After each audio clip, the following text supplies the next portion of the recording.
Bienvenue à cette vidéo bouchée d'eau. Ben oui, je vais commencer à communiquer avec vous de plus en plus en vidéo.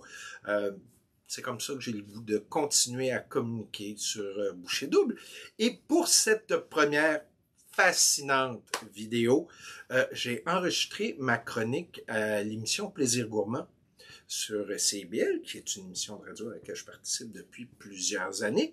Donc, je me suis enregistré pendant que je faisais la chronique.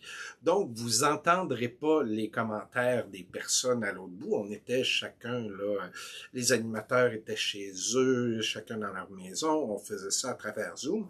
Alors, il y a du montage pour que vous ayez la chronique. Ne soyez pas surpris, vous n'entendrez pas les commentaires des personnes, mais je pense que la chronique sur l'histoire des mélanges à gâteaux est assez intéressante pour que je la partage avec vous aujourd'hui.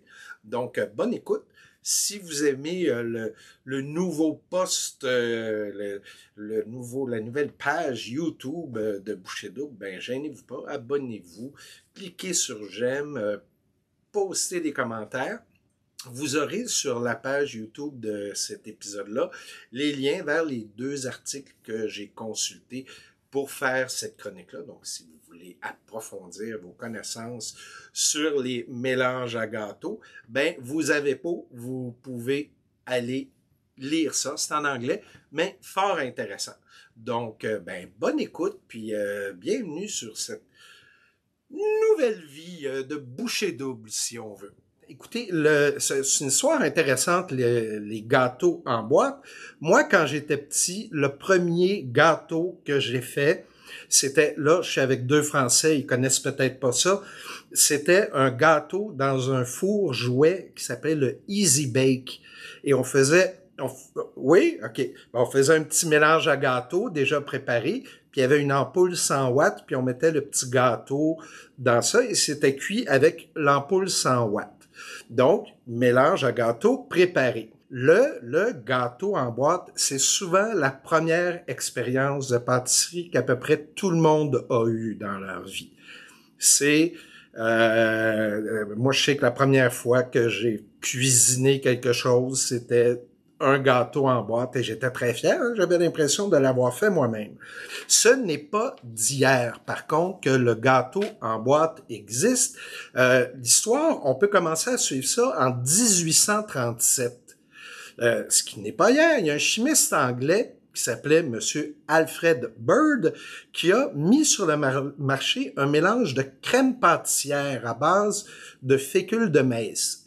Et on avait juste à ajouter du lait, le faire chauffer en brassant, ça épaissait. Ah, c'était comme un début, un des premiers produits. Ça date de longtemps. On passe après ça en 1889, on saute quelques décennies, et il y a la Pearl Milling Company qui crée un mélange à pancake célèbre qui s'appelle le Aunt Jemima. Et ils ont inventé leur mélange à pancake pour passer leur surplus de farine. Il y avait trop de farine. Donc, alors c'est facile, la recette c'est de la farine de maïs, du phosphate, du bicarbonate de soude, on rajoutait de l'eau et on faisait cuire nos pancakes. Alors, on est déjà un gâteau presque. On saute encore quelques décennies et on passe dans un nouveau siècle. On est en 1929. Et là, il y a une compagnie de mélasse, la P. Duff Sons, qui invente un procédé pour déshydrater de la mélasse. Parce que il y avait trop de mélasse. Ça fait que pour aider à la conserver, il déshydratait la mélasse. Donc, il en profite pour inventer un mélange à gâteau au gingembre.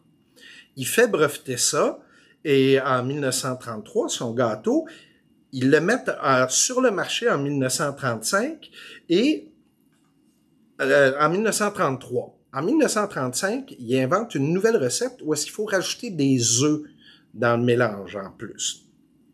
Et parce que les ménagères aimaient mieux ça avec des œufs frais que d'avoir un mélange avec des œufs secs puis tout ça. Ils en profitent pour faire d'autres mélanges, le mélange à gâteau blanc, le gâteau aux épices et le Devil's Food Cake, qui est le pendant au chocolat du gâteau des anges, Devil, ange, chocolat, diable et tout ça.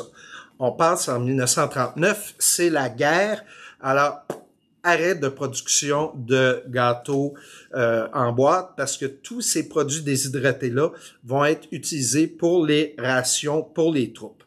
En 1951, il y a un chimiste alimentaire qui s'appelle Harley André qui invente les mélanges à gâteaux Duncan Hines, qui va devenir une des plus grandes compagnies là, de gâteaux prêts au monde, et dans lequel on ajoute des œufs frais aussi. Et en quelques semaines, on parle de semaines, avec une bonne campagne publicitaire, ils réussissent à s'emparer de la moitié du marché des gâteaux en boîte, ce qui est pas rien. Duncan Hines, c'est vraiment imposé. Et c'est devenu vraiment en bon français, un staple, et il y a plein de gens qui trouvent des façons de faire. Il y a un célèbre gâteau que j'ai mangé souvent, où est-ce qu'on prend une canne de salade de fruits qu'on rajoute dans un mélange à gâteau blanc Duncan Hines. Je vous jure, là, je vais laisser Chesterman un peu surprise, mais je vous jure, c'est bon. Un plaisir coupable. Un plaisir coupable. Mais certes très bon. Mais il n'y a pas juste notre ami Duncan Hines, il y a aussi notre amie Betty Crocker, qui est très connue. Et qui était Betty Crocker? Absolument personne. C'est un personnage publicitaire inventé en 1921 pour la Gold Medal Flour. Dans un article dans le Saturday Evening Post, ils ont lancé un concours et il y a 30 000 personnes qui ont participé à ce concours-là. Et les gens, quand ils renvoyaient leur petit coupon pour participer, ils posaient des questions sur la pâtisserie puis tout ça. Alors là, ils étaient mal pris, des gens de la compagnie. Alors, ils ont demandé à tous les fans de la compagnie de répondre à ces questions-là. Et en fait, le boss de la publicité, qui s'appelait genre Bob Tremblay, il pouvait pas signer. Bob Tremblay a inventé un nom qui a été Betty Crocker, qui a commencé à répondre aux questions. Donc, c'était Betty qui signait les réponses aux questions. En 1924, Betty Crocker est devenue une vraie voix. Elle avait une émission de radio qui était le Betty Crocker Cooking School on the Air. En 1951, elle est devenue une vraie personne en chair et en os pour la télévision.